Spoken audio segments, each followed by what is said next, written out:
replacement knobs for my drawers and my cupboards. So I'm just going to get it out from individual. They're in little individual bags with screws and. Oh, please tell me it's not more than one screw. I've only got one bloody hole. It better be one screw. Panicking then, thinking, oh yeah, 3 screws. I'm not sure why you get 3 screws, but anyway. So this is it. Should we have a look?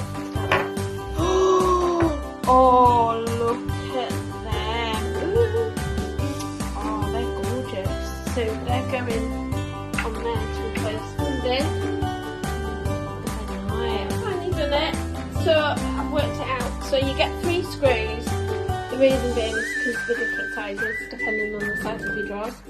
But because I live in a rental, it's perfect because I can put them on. But I'm going to keep these, so if I do move out, I'll just change them over. Take them on because they were expensive.